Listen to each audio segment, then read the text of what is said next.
This is a podcast about new crops. You're going to love it. Join us on The Cutting Edge, a podcast in search of new crops for Wisconsin. I like that Shannon and I basically had the same answer to your question, Stefan. Where do you start? And the answer is everywhere. And there's a lot of people working on all the different threads that are coming together. So what Shannon just mentioned in that like slow fashion, local clothes, which is come around the fiber shed movement, and then all the possibilities that we have for existing manufacturers plugging into those secondary fibers and seed and equipment, and it's all of it, and it's all at once.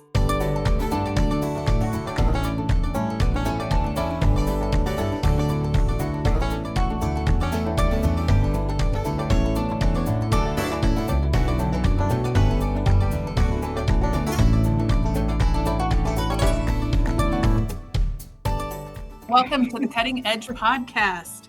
Our topic today is fiber flax, and we have with us Leslie Schroeder, who's founder of the Midwest Linen Revival, and Shannon Welsh, who's executive director of the North American Linen Association and co-founder of Fibrevolution.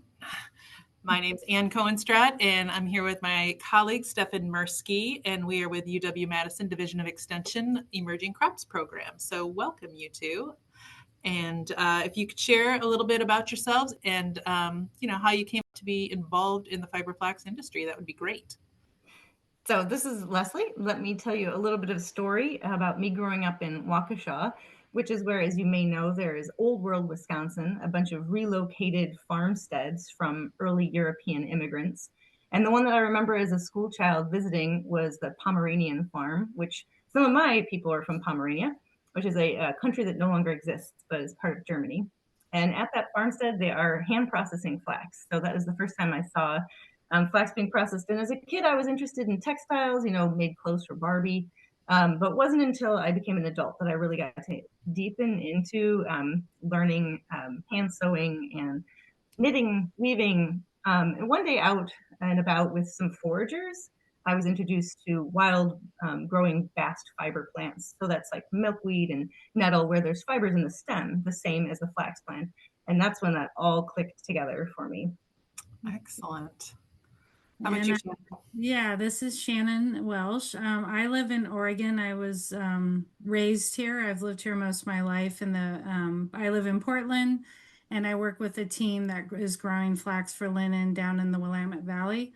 I entered into this. I have a background in textile and apparel design, and became a little dismayed at the materials we're using within the commercial textile industry, which I started taking a deep dive into fiber and kind of, where do these materials come from, and became an advocate for natural fiber development. Oregon has a huge history of linen. We were a vertically integrated industry here up through the early 1960s. I grew up here and had no idea about it. So it was a deep rabbit hole. And I've spent probably the last decade plus on really trying to revive the industry here in Oregon. And through that work, had met people all through North America in their regions, which were doing similar work, like Leslie. And together we came together and formed the North American Linen Association, which is a trade association to kind of support this industry development. And so deep in the world of flax now, and have got to travel the world and see kind of what's happening out there in the industry. And there's a real opportunity for all of us here in North America to bring this crop back and this natural fiber. So yeah, definitely deep in the deep into making this happen. Excellent. So just for clarity's sake, can you share a little bit about the difference between the flax grown for fiber and flax grown for seed or oil? Sure, I can take that. They are actually the same plant, but different strains of the same plant, which is Linum usatatissimum. So one has been grown and selected to have a heavier seed set and be shorter and branchier, and that is what is grown for oil seed varieties. They're also planted more loosely in the field, fewer pounds per acre. and then also harvested later so that that seed is developed. So the fiber varieties are planted much more densely. They're a taller variety, and then they don't set seed as heavy. But it's important to know that there still is fiber in the stem of the oilseed varieties, and there still, of course, is seed set on the fiber varieties. Shannon, you mentioned that Oregon had a vibrant, vertically integrated flax processing industry through the 1960s. I'm just curious, like, what happened to the flax industry around that time, like in the country, and why does the U.S. not really have much of a flax industry anymore? Yeah, so we up through World War II, a lot of what was propping up the industry here and throughout North America was the lot of flax being grown for the war efforts. It was used in parachutes and clothing and lots of applications. So that was really like propping up the industry, and as well as nylon and other synthetic materials came on the scene. Everyone got very excited about those. They last forever. There was a lot of kind of shift in the materials we were using, and then the war effort ended, and all those things kind of started to bring the demise of the industry here. We also weren't able to compete with flax is grown even today and processed mostly in Netherlands, France, and Belgium. They're like over about 80% of the production from growing and processing. And we just weren't really able to compete with their prices, and so all those things kind of combined. And today in Oregon and throughout North America, there's no processing, the first stage processing to kind of get the plant from the straw into a usable fiber. There's no specialized harvesting equipment. So we really lost out on that. And so we're having to kind of rebuild all of it at the same time. So as Shannon mentioned, nylon and other synthetic fibers last forever, for better or for worse. And that's, of course, part of what has brought us here to wanting to do something different with our textile industry, with some biodegradable natural textiles. The story of flax in the Midwest, as I mentioned, starts out with our earliest European immigrants just growing a small amount for their family's needs. But its processing is laborious by hand. And then the development of mechanized processing for cotton, and then, of course, the uncompensated labor of enslaved people artificially was keeping the prices of cotton low. So flax could never really take off in the Midwest until also, as Shannon had mentioned, like the story of government subsidies and support around the war machine. Around the Civil War, cotton became harder to access. And so that is when the flax industry was a bit more active and growing and had a few mills in the Midwest. And then that lasted just a few decades. And so we talked about kind of like the decrease in production and what's changed. And so what makes it so laborious to grow and process? Yeah, so even today, because we have the lack of infrastructure, everything's been kept pretty small scale at this phase as we bring this back, because it's all being done mostly by hand. So flax is pulled, which is kind of unique. And so you pull it out by the roots, and there's machines that can do that. We have a couple of those machines in the US now, so that's been done by hand. It also goes through a process once it's pulled where it lays in the field or can be submerged in water, and it's a process called retting, which literally means to rot. And so it's breaking down the pectins and lignins that are on the straw to get it to the fiber can come away from that woody core. And so those processes we had tank retting here historically, and there's videos of massive amounts of people submerging all this underwater, taking it out to dry. So some of those processes have been sped up by mechanization. And then to get to usable fiber, it goes through a process of breaking, scutching, and hackling. And so those are processes that can be done by hand with hand tools.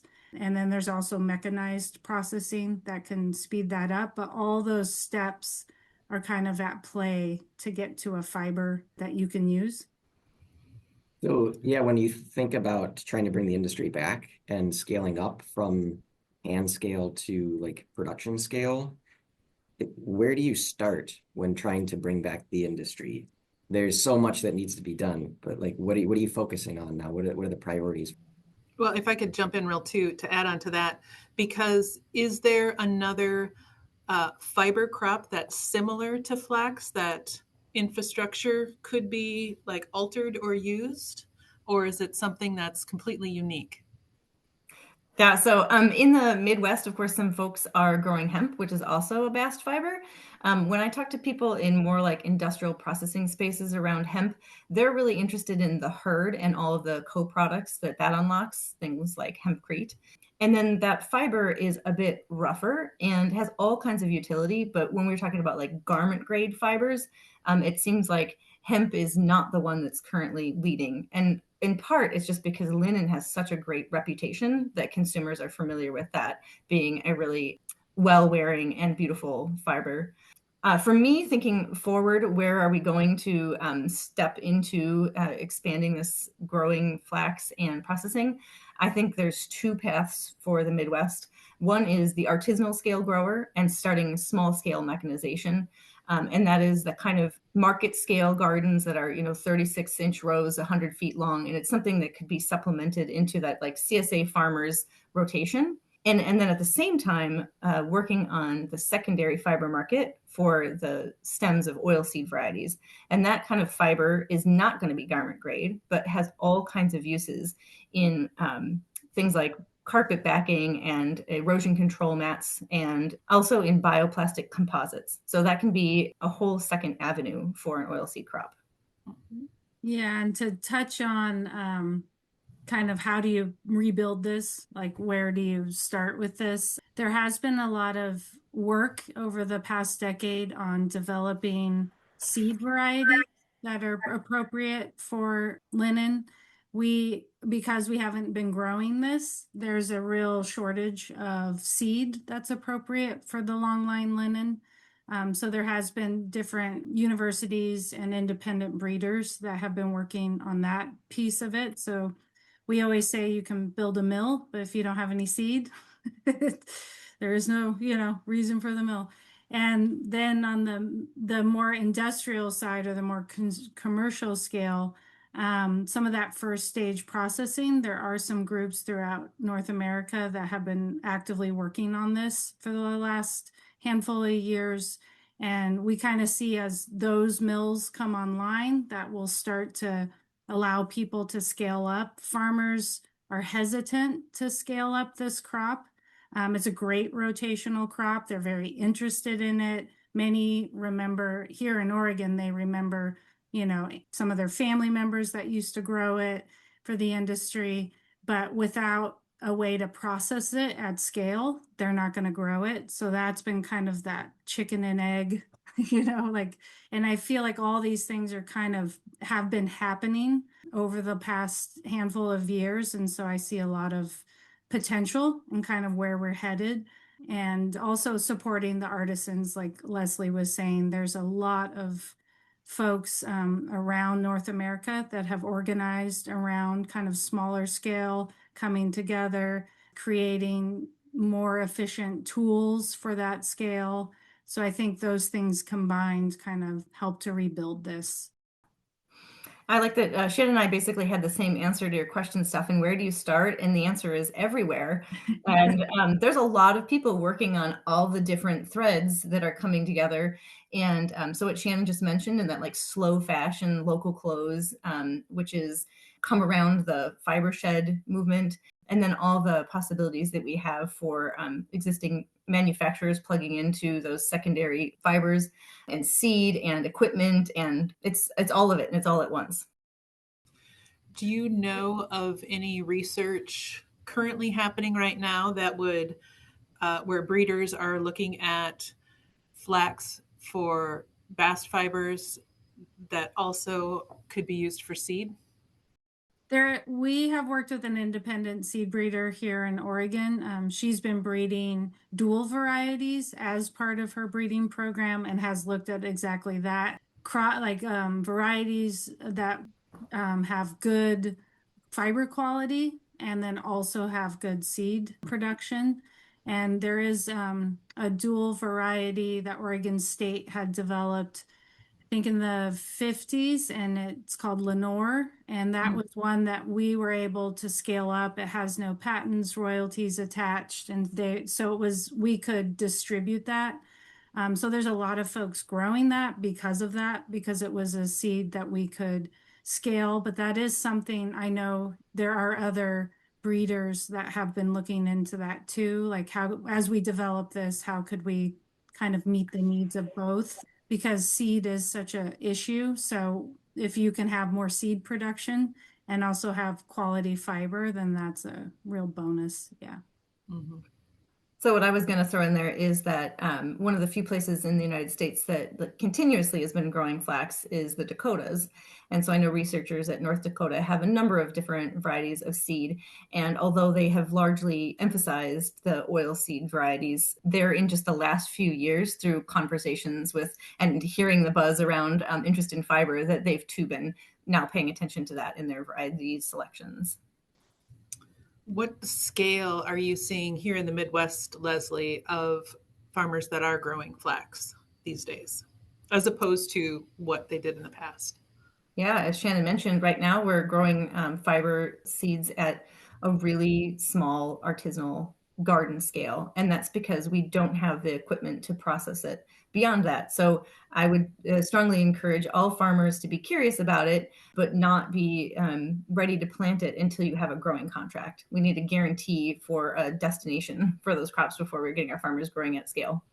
Mm-hmm. And the artisanal growers that are growing it right now, what are they doing with it? So you can hand process flax with a set of wooden tools. They are all hand tools. And it's something I think that is really fun and really beautiful and very hands-on. And it is a very small scale. Mm-hmm. Is that similar in Oregon too, Shannon? Yeah, I would say throughout North America, the smaller scale, people are using hand tools.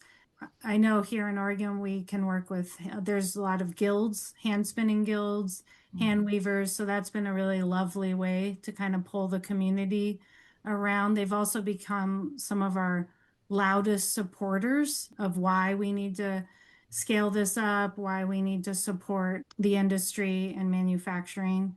And then I think, as Leslie said, there are a lot of farmers or a lot of groups that are super excited about this crop. They see this as a great rotation, but if you go too big too fast, you're going to get yourself in trouble because it's a crop that takes some know-how. There's a lot to learn, I think, within it. We've been growing it here. I've been growing with my team for about 8 or 9 years, and every year we learn something. And I think if you can start at this smaller scale and really hone in on the retting process, on when's the right time to pull, you're going to be in much better shape when you scale up. And yes, you do need that processing infrastructure to support the farmers. And we have in the past, multiple regions have, put farmers in kind of a bad position by getting them to scale up, and then that processing doesn't come online, and then there's a bunch of flax sitting in barns. And you can store it for a long time, but if there's no way to recoup your costs of growing it, it's not a good way to get the industry going. I want to, just reiterate what Shannon was just saying about how important these small scale growers are in generating enthusiasm and also in garnering this like early important knowledge about the ways of the flax plant and about that retting. So understanding, as she said, the maturity of the plant and how that's impacting the fiber quality through the retting process. So I think that it's really exciting, important, and it's a little lower risk to have a small plot, yes, but we're getting a lot of information and education through those small plots. And then also, as Shannon mentioned, just the level of enthusiasm, as we know that consumers want those biodegradable textiles of natural fibers. And then lastly, I'd say understanding that all of those people are now on board with saying, if you're talking about textiles and you don't have a farmer at the table, then you're not talking about textiles. It sounds like getting the processing infrastructure is kind of a first step to scaling up. And Shannon, you mentioned that there are some efforts around the country at doing that. Is it important to have that processing infrastructure kind of distributed throughout the country? I've heard that for hemp, at least, sort of 150 miles is kind of the threshold in order, to make it economically viable to transport these fibers. Is it the same for flax, where we need processing infrastructure in place in each region of production? Yes, absolutely. Yep, you definitely need the processing to be, and yeah, the 150-mile range, I think, is a very safe range that a lot of fiber producers work within. Yeah, the growing of these crops, and you have these pretty large bales of flax that need to be transported to the mill. You really want to limit the distance of that. And I think each region, it builds resilience into our supply chain. If these regions, we might have a horrible season here, but the Midwest had a great season, it helps keep the industry resilient. And my travels in Europe, there are a lot of first stage processing mills all in one area supporting different farming groups. So I think absolutely we need the mills near where it's being grown, and also the expertise of those regions. What we do here on the West Coast may not work as well in the Midwest. You have different climate patterns, some different soils. And so I think that expertise really comes in if you're keeping the processing and the growing, regionally, and then collaborating together within those regions. And then, equipment is a big issue too. How do we overcome the equipment barrier for production? Like, there are machines that exist in Europe. Can we just buy those or import those? Or are there steps in between where we try to make some of our existing equipment work, and then once we reach a certain point, maybe invest in some of the more expensive specialized equipment? So I think Americans are really good at being scrappy and bootstrapping together, experimenting, and our farmers are great observers of what's going on, what their machinery is capable of. So I think that absolutely we can start exploring possibilities of maybe cutting some flax and seeing how that impacts the quality of the fiber as a mid-step. And I think ultimately, though, investment in that specialized equipment is the way to go. But again, it's those steps in between are important, trying things out. But I also think that ultimately it needs a significant investment, especially government and other non-governmental agencies that recognize the real potential for this to be a fantastic crop in rotation for our farmers, and then a fantastic natural textile products. Yeah, and I would add on the equipment side, flax in general is a very small industry worldwide within the textile supply chain. There is equipment produced in Europe and Asia, but it's not like we can just call up and say, hey, we want to order this, and this. It doesn't work that way. They have a limit to how much they can actually produce. The machines, there's not a lot of manufacturers of these machines, whether it's for harvesting or for processing. So there's going to be some, like Leslie said, here in Oregon, we were able to get some used harvesting equipment that was from Europe that had come in to Canada. Then we were able to get it.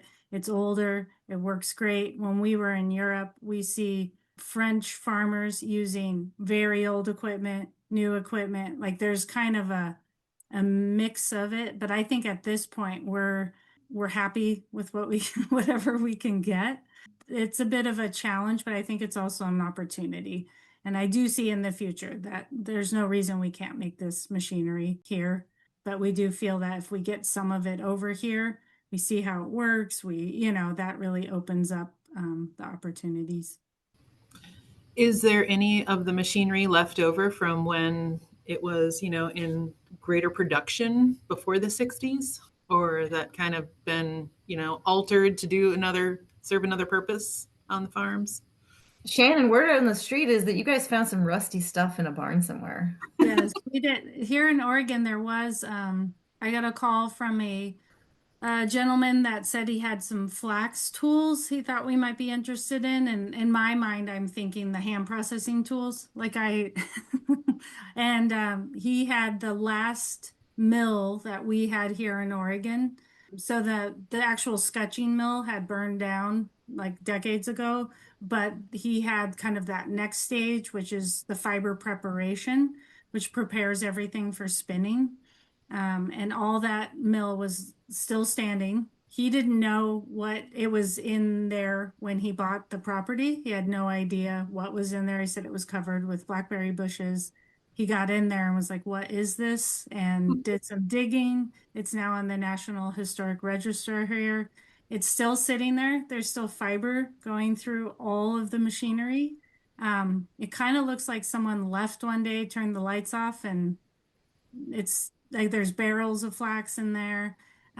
We definitely want to preserve that. We've had millwrights look at it. It's usable. But in Oregon, that's all we found. We had 14 mills processing flax at the height of the industry, and it's all gone. I think a lot of it went to scrap metal over the years. We've worked with the USDA to dig around and see, is there anything left? And it's really, yeah. And then harvesting equipment, which is very surprising. I'm always expecting some farmer to say, "What the heck is this in our barn?" But we haven't unearthed, throughout North America and Canada, there really hasn't been much equipment found at all, which is, yeah, kind of remarkable. That's interesting with the harvesting equipment because it would have to be something that, pulled and had a conveyor and flipped things, that it would be a pretty specific implement. Absolutely. Yeah, and so what we're hearing in that story is not just about the flax industry, but it's about the larger textile industry in the United States, that a lot of the equipment was either scrapped or sold off. And so there's a lot that we can rebuild here for American farmers and processors. And I think that it's all about that relationship with, people rebuilding understanding in local foods, and then, having that relationship with our clothes. I'm wondering too, just about the seed varieties that were used back in the day when fiber flax was grown here. Do any of those varieties still exist? Is there like a USDA collection somewhere that might have some of those, or were they all just lost? Yes, there is, the USDA does have some of those varieties, and I know there's groups throughout North America and the US that have been kind of growing some of those, and maybe some of those are within the breeding programs. Some groups have been able to start, but scaling up flaxseed it's not a huge producer of seed. And so it's a bit of a slow go to start scaling some of that up. Some of the seed can have regulations on it where you can grow it for your own uses, but you can't save seed. And so there's a lot of laws and regulations around but there is, yes, the USDA does have some of the older varieties that were grown here. Yeah, actually, so it's the long game, but 2 years ago, I did get a number of varieties from the USDA Germplasm Bank, and when they give them to you, of course, it's about 200 seeds, and so we are on that project too, of building out and making selections. And what we are, optimizing for is the taller plants, the plants that resist lodging, and the plants that are providing us with fiber. And so the flax growers who are growing it on just a very small hand scale here in the US, what are they growing? Which varieties? whatever they can get. That's kind of how it feels. Some groups have been able to import some seed from Europe. And so there is some of those varieties out there being grown. Some from the USDA, some from breeding programs that might have some, for people they're at a scale where people could try them. So it's been, yeah, in many ways, it's been harder to be real choosy on what variety you want to grow. You might trial it in your region and realize, wow, this one really didn't do great here. But my experience is, and what we've been growing, there's definitely some varieties that perform better than others, but they've all come up well. Like I think flax is a pretty hardy plant and it can grow in a lot of different soils and a lot of, which has been my experience. So I often tell people don't get too caught up at this phase on what particular variety you're growing. You can also get just oilseed flax and trial that. And if that grows really well, then you could grow fiber. Yeah, that's where we're at in seed development. Yeah, this is an opportunity for all kinds of really fun research. Their flax plant, if you don't know, makes an adorable little blue flower. And actually, some of the ones that I've grown from the USDA make white flowers. There are some others out there that make red flowers, but like classically, super cute little blue flower, pollinator friendly. But yeah, wonderful research opportunity if somebody'd like to start being in on the fun of selection and breeding flaxseed. The ones that we're importing from Europe that are, been developed for really high quality, tall fiber seed. One of the barriers is that they are under intellectual property restrictions. And then the other is that they're just profoundly expensive. And then the other is that when you are ordering seed internationally, there's a couple hurdles to get that into the country. And sometimes that hurdle is transportation. So I've unfortunately ended up planting some seeds a whole month later than I'd like because they got stalled out in a port in Belgium. So this is no way to run your agricultural program. So we absolutely do need some high quality domestically grown fiber seed. I think there's, it sounds like, from between Shannon and I, we're aware of a number of organizations that are scooting that forward. But like I said earlier, it's the long game when you're talking about building out seed. Are there certain parts of the country where you think fiber flax production would work better than others? Like what kind of conditions does it thrive in? And also thinking about like the retting aspect of it too, because I think most people are doing dew retting or field retting, or they're leaving it in the field. And I've heard, some drier parts of the country maybe not so optimal for that. So yeah, I'm just curious, like where you think flax would perform the best. So mostly what I'm seeing is that flax grows really well across the whole northern half of the country, and then of course into Canada. And then Shannon, I'd really like to hear about winter planted varieties. If you have any experience with that. I just want to say one more thing that I understand about that is that like there are some flax growers in California and they're planting the same variety that I would plant in the spring, but they're planting it in the fall there. But otherwise, as Shannon mentioned earlier, it's a pretty hardy and forgiving plant. And even on years where, you've planted it and then unfortunately you don't get a great rainfall after that, maybe your plants are just a little bit less vigorous, but you're still getting a crop. So like even those weather challenges, it's been my experience, it doesn't mean crop failure. It just means maybe you don't have as like amazing of a germination rate as, optimal. But Shannon, can you tell us about those winter planted varieties? Yeah, so in our region, so the Pacific Northwest, we get kind of that coastal air, that morning dew. Flax loves that. Like it doesn't need a lot of water. It's not a really intensive. It has kind of 6 to 8 inch tap roots. So you don't want the soil super dry, but it can do pretty well in those environments. In our region, we can overwinter the crop as well. So we plant usually in October, and it grows to like probably 10 inches, 8 to 10 inches tall. And then it goes dormant over the winter and then starts to grow again in the spring.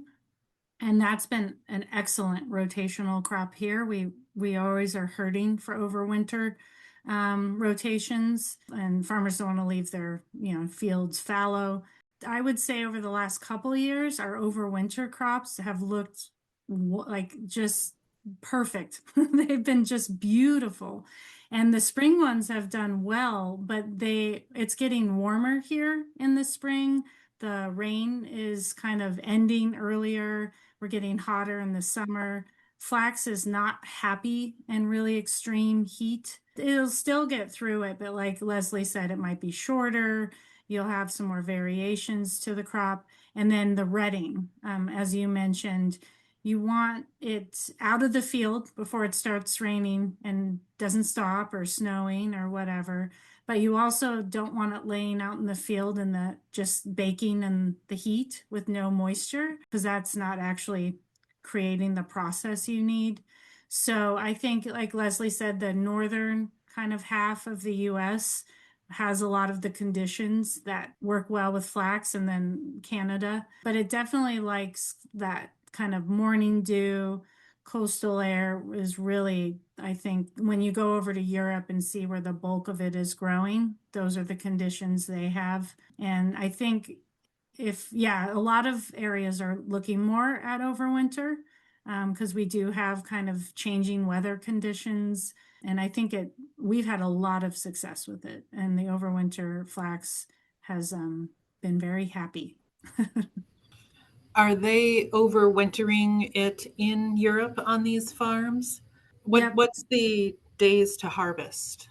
That's the thing with overwintering. So you're going to plant around October-ish, depending where you are, and you'll harvest it in June. So if you plant in the spring, and it's very dependent on where you are and when you can get in the field, but generally here in the US, March, April is kind of when people are planting. Sometimes it can go into May in the Midwest, depending on when you're able to get in there in your field. And then it's about 90 days for fiber. It's a 100-day crop if you're going to seed, and then you would pull it a little before it's fully to seed, because that's when the fiber is most optimal. So for the overwintering, you definitely need, to take into consideration it's in the field, from October until around June. So that's definitely, for some farms that won't work, and for others that works just fine. You know what it's hardy down to? What temperature? I'd have to look it up. Yeah, I don't know the number, but it can handle a light frost. You talked about Europe a lot. So would you say Europe is like kind of the main center of flax production in the world? They're definitely the largest grower and then first stage processor of flax in the world. Yeah. So those growers in Europe, what is the, general size of their plots that they are growing flax on? I spent most of the summer over in Europe and had the opportunity to visit fields all over France and Belgium and Netherlands. They're growing, I would say the average would be like under 50 acres is kind of an average size of a field. So that it is like when you drive throughout France, they have kind of, their rotation of crops. Flax is everywhere, like everywhere, it's everywhere. Flax for fiber is everywhere. But they're definitely growing. When I think of kind of the scale of a lot of our farms here in Oregon, I would say they grow more at kind of that smaller scale. Like under 50 acres. But it's a predominant crop rotation over there. Do you know how it fits into their crop rotations in Europe? Like what are they planting it after, and then what comes after flax? So they plant a lot over there. They have their cereal crops are kind of a good rotation for flax, but I would say over there they have wheat, they have sugar beets, there's a lot of potatoes, and that's not a great rotation with flax. And those would be kind of alfalfa, like stuff like that is kind of the general rotation. But yeah, flax, it's a great rotational crop. It does very well Like here in the Northwest, we have a lot of vegetable crops and cereal crops and grass seed. We're a big leader in grass seed production, and all those work really well with flax rotations. Could it work well in a kind of alley cropping system, like an agroforestry farm that's got nut trees or other perennial crops? Do you think it would work well in that kind of alley cropping system? We have a large producer of hazelnuts. So there's lots of orchards. They've had a lot of interest in that exact thing. Like, wineries have looked at it, like as ways to kind of add some rotation into their, alley crop. But as Leslie said, I think wineries might have a little more success because of, but yeah, the nature of kind of tree shade would be a bit of a challenge for flax. You mentioned dual purpose flax. Are they growing any dual purpose flax in Europe? They do grow some, yeah, yeah. And I think it's all kind of what you're going for your end like what you want to use the flax for. You're going to get fiber. It may not be as fine. It may not be as tall or as long. So it depends kind of what market you're feeding into and what you're growing for. Flax has so many applications, and it can be used in biocomposites. The shorter fibers can be used in paper products. So I feel like a lot of times it really depends what market you want to grow for. So they do grow some, but I would say, especially in France, they're really focused on more of the long line, growing that. So how do you time the harvest if you are growing it as a dual purpose? It doesn't change too much. Well, so if you're going for fiber, you want to pull it when it's still a little green. So that means that the seed has often not fully produced. Yeah, so you're growing more when it's a little green if you want really, fine, high quality fiber. If you're going for seed, you want it to go a little past that and start to dry down and be for seed. So there's a bit of a dance to that. You're going to get seed no matter when you pull it, if it's a little green. But that seed may not be, it depends what you want to use that seed for. It could go into oil pressing. There could be other applications for it, but it may not be of the quality to replant more flax. So there's a bit of dance there. And then once again, like what's your use of this? What do you want to really focus on? I think that this is a really great opportunity to game out some research about timed harvests. So pulling an oilseed variety at 90 days and then like weekly and see how much seed loss you have in pulling it earlier versus keeping it, or how much the fiber quality is degraded over time. Because I think that would be, there's almost a whole month of time where you could pull it earlier for quality fiber or later for seed. And I think that doing research into like really understanding those steps of where the increase in seed and decrease in fiber quality would be really worthwhile, because if in the future we have a fairly established dual crop growing in field scale, that farmers could, if oil seed variety seems to have just, word on the street, it's not getting what it once was fetching, then they could just pull all their flax a month early and go for the fiber market. And if the fiber market seems a bit saturated, they could just keep it in for another month. That's I think a potential scenario that we could do some research into. So the fibers, if you were to wait, they start to deteriorate. Can you share a little bit about that, what that looks like? I want to hear you describe this, Shannon. Yeah. Well, I think the biggest issue was retting. That's where these trial scale crops are so crucial, because we've seen everything you can think of under the sun in our own small scale plots.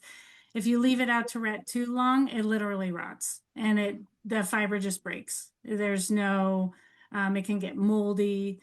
If it's a little lower quality, like if you've not retted it enough, It's harder to kind of separate the fiber from that woody core and the other parts of the plant. But I would say if you're growing it and you pull it and it wasn't, your fiber quality might be a little lower. It might be a little coarser. It might be a little shorter, things like that. But the retting is really where I feel like you really hone in on the final quality. That's where I feel like there's a lot of work that you would do with farmers on identifying when is it fully retted. And took us years and years to kind of get to a place where we felt like more confident looking at the crop and seeing when it's retted. There's a kind of color variation it gets. You can kind of go out in the field and break it with your fingers and see how it performs. But that's where I feel like there's a lot of expertise to really hone in on that. So I listen to a lot of podcasts, so it's always fun to be on a podcast and talk about podcasts. But there's understanding of historically Irish linen being like really fine, like handkerchief linen. And it's my understanding from listening to podcasts that they pulled it really early. So if you pull the flax plant too early, the fiber is actually not developed in it. But if you're pulling it really young, it can be quite fine. And I think that also maybe has something to do with like daylight growing conditions in Ireland that lent it to, being this really, really fine fiber and having that reputation of, fine Irish linen. So that then it's kind of, I relate it to crudely like a fresh young chicken, fryer chicken versus like an old stewing hen. It's still going to be worthwhile, something edible, but you get the older stems of the flax that's been in there for 120 days. It's just a bit rougher. It's a bit more breakable. And so then that's when it's not Irish linen. It's going to be a rougher fiber that has a ton of uses, but it's not going to be garment grade. Kind of circling back to flax oilseed production, I was wondering if those growers have explored secondary markets for the residual flax after seed harvest and what kind of markets have been or would be available to them. Yeah, I've seen a few things out there about those stems being collected for things like insulation.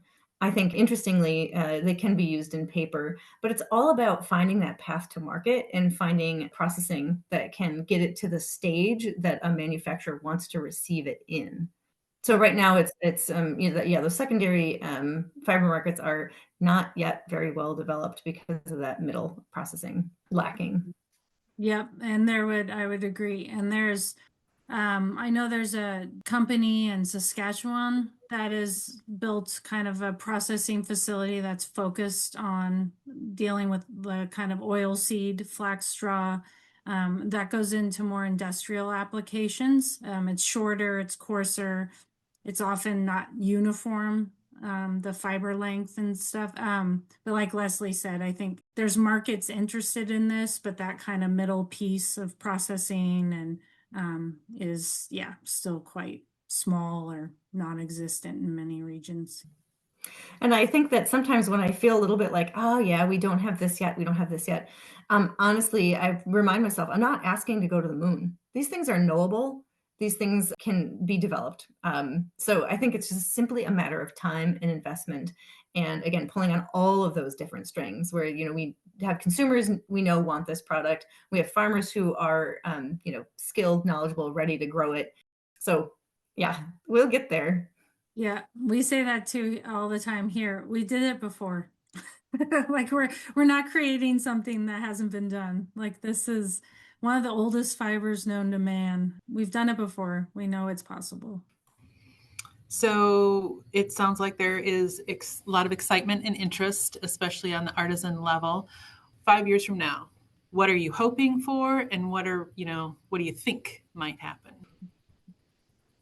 Yeah, so I think in 5 years from now, we will have small-scale mechanized processing for artisanal growers. And that will be people that have just got a little plot and they're getting some fibers cleaned and spun for their own small-scale weaving or knitting projects. I think that 5 years from now, we will have at least a couple regional manufacturers establishing some R&D projects on working flax fiber into their either alternatives for fiberglass or carbon fiber, or the many, many uses of flax in industrial applications. And I think in 10 years from now, well, no, actually I was gonna say back to 5 years from now, I think that the folks on the East Coast will have broken ground on their large scale garment grade flax processing facilities. And so 10 years from now, that's that's harder for me to imagine, but I think by then, maybe some Midwest processing as well. Yeah, I would say in 5 years, we will have, as Leslie said, artisanal scale, more efficient tools for that side of things. And there will be some first stage processing sketching mills that are online. I envision, I know there's about three groups here in the US that have made a lot of progress on that, kind of on the West Coast, Midwest, East Coast. I think that will really unlock a lot of the hurdles that we've been facing. I think there'll be more seed development here on this continent. I see a lot of work towards that. That's starting to come to fruition. And then I think my hope, because I want to get to textiles that are vertically integrated here, that in 10 years we will also have some spinning mills that are appropriate for flax, which flax is often wet spun, especially the long line flax. We don't have mills like that, appropriate processing facilities for that now here, and some weaving. And I think that will start to become more vertically integrated on this continent. That's my hope, and kind of things I know that we work for and work towards at the North American Linen Association. Shipping things all over the world is proven to be challenging on many levels. And so I think there's a lot of effort coming from a lot of different areas to start to bring textile production back. Where can people go to learn more? Can they come and see how flax grows, see how it's processed? We have workshops here. Midwest Linen Revival has hosted a number of workshops and just hand processing demonstration over the last couple of years. Upcoming in February, the 26th through 28th at the Marble Seed Organic Farming Conference, myself and co-presenter John Hendrickson from the UW Center for Integrated Agricultural Systems will be speaking about flax and about all of those fiber potentials. And just like last year, Midwest Linen Revival presented Field to Frock, and we'll be doing that again in 2006. That will be June 26th through 28th. And that is in the Madison area. And it's 3 days long of workshops, demonstrations, presentations. We'll have a flax-related movie showing again. Just like last year, we'll do another fashion show, this one with a couple other aspects to it, especially with our artisanal designers participating. And then we'll have, the hand processing, we'll have field days along the way. Of course, to keep in touch and find out about all those, just join the Midwest Linen Revival email list, which is on our website, or follow on Instagram and Facebook. Awesome. Yeah, and for the North American Linen Association, we've worked really hard this year to develop the status of flax fiber report that will be coming out early 2025. And within that is kind of our hope is it'll be the starting point of collecting data, stories, who's working on what around North America, all kind of focused on flax for linen. And so that report will be public. And I think that's going to be a great there's a lot of information in there just about flax for fiber and the processing. And so kind of an educational tool for folks. And then also starting to capture some of that data that is out there. And then we also hope to do more in-person throughout North America, kind of collaborating to do more in-person field days, to get more educational and kind of, I know here in Oregon, we've done a lot of bringing folks out to the fields, and that to me is the best way to learn about this crop, and play with some of the fiber, hand process some, there really is, everyone comes away just kind of inspired. And I can't tell you how many people I've spoken to that said, oh my gosh, I never knew linen was made of flax. And so I feel like there's a lot of, just education and inspiration out there around where our textiles come from and what they're made of. Well, as we're winding down here, if you could share one thing that you want listeners to walk away with about Fiberflax. Yeah, there is so many co-product potentials. So one of the highest value crops is that long line garment grade, and flax for linen. I'm so excited about people talking about our relationships with our clothes. But flax can do a lot of different things. So that would be one. Flax can do a lot of things. And the other is just thinking about where your clothes come from. It's often the tag in the side seam. So if you just flip that over as you're, making choices in purchasing your clothes, and think about who made your clothes. Yeah. And I would say, to me, flax is a magic crop. There's something about it that just captures you. It's so beautiful in the field. It's this bright green in its growing stage. And when it blooms, like Leslie said, it has this beautiful field of blue flowers that just captivates people. Most the farms have pullouts because everyone wants to stop and take pictures in it. And it's just beautiful. And then when it starts to dry down and it's golden and it kind of rattles out in the field, it's really, there's something about it that really grabs people. I know everyone at the North American Linen Association, we all kind of got captured by this magic, and now we're so passionate about it. And so I think there's just so much potential and opportunity in this crop. And then linen, always one of my favorite fabrics for a million reasons. And so it really pulls you in. And I think it's always exciting to meet other enthusiasts that are we always say they've got bitten by the flax magic, but there's something about it. Even when we travel worldwide, there's just so much passion around this crop and this, the potential of this fiber. Thank you so much for joining us. I learned a ton today. We look forward to chatting with you again as we move forward and have new projects lined up, things to do, more research. I just appreciate all that you guys do. And thanks for joining us. Thank you so much, Anne and Stefan, for the conversation. And Shannon, thank you so much for all of your work at the North American Linen Association. It's absolutely always delightful to get to be in conversation with you. Yeah, thank you so much. I really enjoy having conversations like this and shining a new light to a new audience about this crop and kind of introducing it. So thank you.